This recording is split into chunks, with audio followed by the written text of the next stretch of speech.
Willie D Live. What's up, family? As a young man and athlete, Shedeur Sanders did everything required and asked of him. He played by the rules. He did well in school. He was disciplined, principled, respectful, a hard worker, and he was still penalized by the NFL.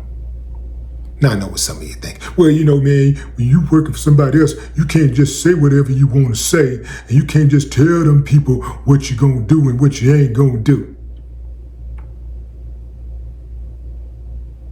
Archie Manning's sons did it. Archie Manning did it.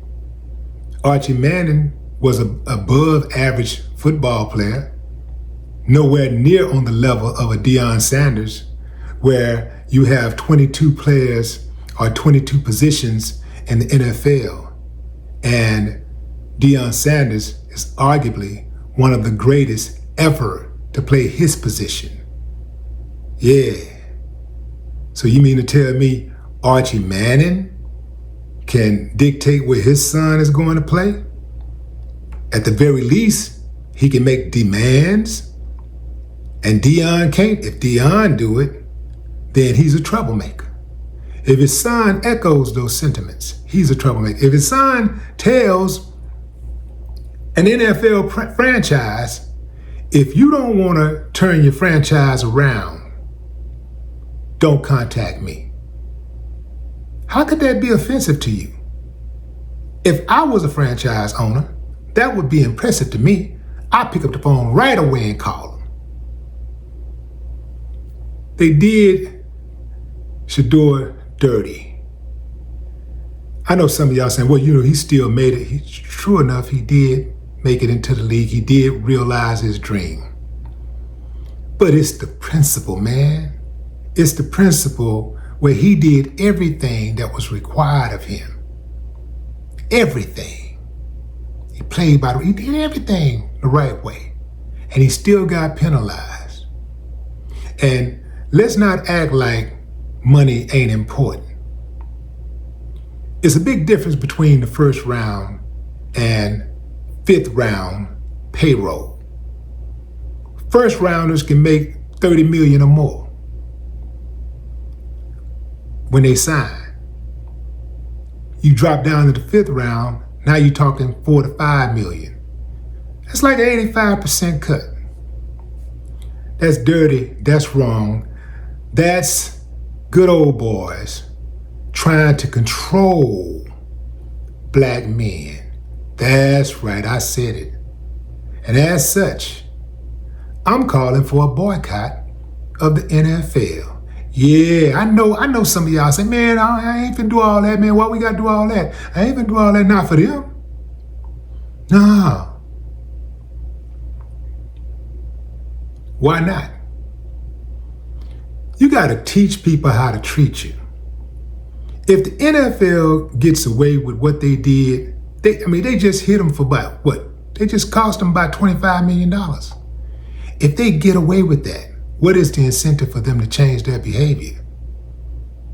We did it before, we can do it again. I really didn't know that I could do without football as long as I did until the Kaepernick kneeling protest situation. I was just so used and programmed to watching football.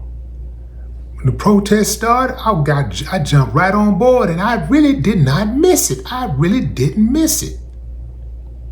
Now, here's the thing. For all of those of you who are out there who have family and friends who play, they got to get paid no matter what. They're going to get their money. But the NFL gonna take a hit. Now I know some of y'all thinking it ain't that big of a deal, they gonna survive. Yeah, they'll survive, but nobody likes losing money, especially when you start talking about billions. This last year, the financial year, 2024, the NFL made over $23 billion. $23 billion. This year, they're projected to make somewhere over 25 billion, reaching Roger Goodell's target of $25 billion in revenue. During the Kaepernick protest, the NFL lost, this is from Ford's estimate, the NFL lost about 8% in the first year, 2016. The following year, they lost 10% in revenue.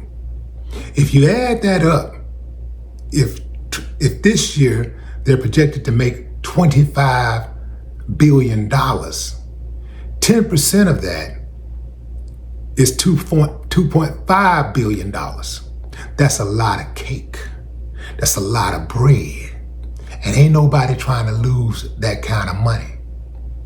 And see, you got 2.5 billion or you got your pride. Which one you gonna pick? Yeah, see, a lot of y'all be thinking the NFL owners are gods because they got the money, they own the team. Well, you know, when you own a team, you do what you want to do, and you can do what you want to do, but you can't violate people. You can't treat people any kind of way. You can't do people dirty. Just like you couldn't do people dirty if you own a fast food restaurant. There's a thing called ethics. You dig? And what they did to Shedeur was totally 100% unethical. And they should be penalized for that. And we, the fans, are the only ones who could really penalize them because the advertisers ain't gonna penalize them unless we stop watching. That's how we get them. If we stop watching, they have no choice. The next time before they pull a stunt like that, they'll give it more thought. Boycotts are absolutely effective. For all of you out there saying it ain't gonna work, it don't matter, it matters. They absolutely work, especially if the boycott gains significant momentum and media attention, which I have no doubt a 2025 boycott of the NFL would. Yeah, man, I say hit them in the pockets. I'm ready. I'm ready. See, what the naysayers don't know is boycotts raise awareness about issues, and it makes it difficult for those involved to ignore the public stance. When executed strategically, boycotts can signal to other consumers and businesses that certain behaviors are unacceptable and lead to long-term changes in social, political, or business practices. The power of collective boycotting brings attention to injustices, forces accountability, and creates significant social and economic consequences. I'm all in, fam. What say you? Drop a comment. I'd love to hear your thoughts. No more talk.